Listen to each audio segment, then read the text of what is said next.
భారత సరిహద్దు భద్రతలో ఒక కొత్త అధ్యాయం మొదలు కాబోతోంది. బంగ్లాదేశ్ నుంచి నిరంతరం జరుగుతున్న చొరబాట్లు, స్మగ్లింగ్ కార్యకలాపాలకు చెక్ పెట్టేందుకు బీఎస్ఎఫ్ ఒక వినూత్న ఆలోచన చేస్తోంది. సరిహద్దుల్లోని కీలకమైన నదీ పరివాహక ప్రాంతాల్లోకి భయంకరమైన ముసుళ్లను, విషపూరితమైన పాములను వదలాలని యోచిస్తోంది. కేంద్ర హోంమంత్రి అమిత్ షా ఆదేశాల మేరకు సిద్ధమైన ఈ ప్రతిపాదన ఇప్పుడు జాతీయ స్థాయిలో చర్చనీయాంశంగా మారింది. బంగ్లాదేశ్తో భారత్కు ఉన్న సుమారు 4096 కిలోమీటర్ల సరిహద్దులో చాలా భాగం నదులు, చిత్తడి నెలలు, అడవులతో కూడి ఉంటుంది. ముఖ్యంగా పశ్చిమ బెంగాల్, అస్సాం సరిహద్దుల్లోని నదీ ప్రాంతాల్లో ఫెన్సింగ్ వేయడం అధికారులకు పెద్ద సవాల్గా మారింది. ఏటా వచ్చే వరదల వల్ల అక్కడ శాశ్వత కంచె నిర్మించడం సాధ్యపడటం లేదు. దీన్ని ఆసరాగా చేసుకుని స్మగ్లర్లు, చొరబాటుదారులు సులువుగా భారత్లోకి ప్రవేశిస్తున్నారు. ఈ సమస్యకు పరిష్కారంగానే లివింగ్ ఫెన్సింగ్ అనే ఈ కొత్త ఆలోచన తెరపైకి వచ్చింది.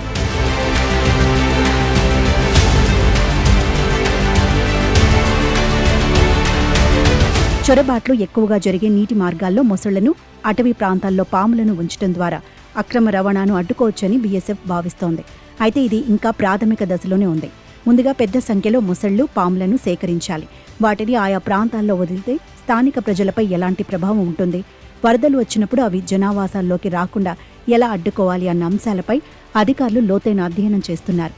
సరిహద్దుల్లో భద్రతను కట్టుదిట్టం చేయాలని కేంద్రం పట్టుదలగా ఉంది. ముఖ్యంగా బంగ్లాదేశ్ నుంచి పశువుల స్మగ్లింగ్, నకిలీ నోట్లు, మాదక ద్రవ్యాల రవాణాను అరికట్టడంలో బీఎస్ఎఫ్ కీలక పాత్ర పోషిస్తోంది. సాంకేతిక పరిజ్ఞానం, డ్రోన్ల నిఘా ఉన్నప్పటికీ మనుషులు వెళ్లలేని చిత్తడి నెలల్లో ఈ సరీసృపాల పహార మరింత సమర్థవంతంగా పనిచేస్తుందని భద్రతా నిపుణులు భావిస్తున్నారు.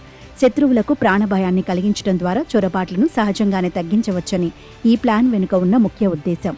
అయితే ఈ ప్రతిపాదన అమలులో అనేక మానవీయ, పర్యావరణ సవాళ్లున్నాయి. సరిహద్దుకు ఇరువైపులా సామాన్య ప్రజలు నివసిస్తుంటారు. వారికి ఈ మొసళ్లు, పాముల వల్ల ప్రమాదం పొంచి ఉంది. అలాగే వన్యప్రాణి సంరక్షణ చట్టాల పరిధిలో కూడా దీనిపై భిన్నాభిప్రాయాలు వ్యక్తమవుతున్నాయి. భద్రతా దళాలు ఈ సవాళ్లను ఎలా అధిగమిస్తాయో చూడాలి. చొరబాటుదారుల గుండెల్లో వణుకు పుట్టించే ఈ న్యాచురల్ సెక్యూరిటీ ప్లాన్ పట్టాలెక్కితే సరిహద్దుల్లో కొత్త చరిత్ర సృష్టించబడుతుంది.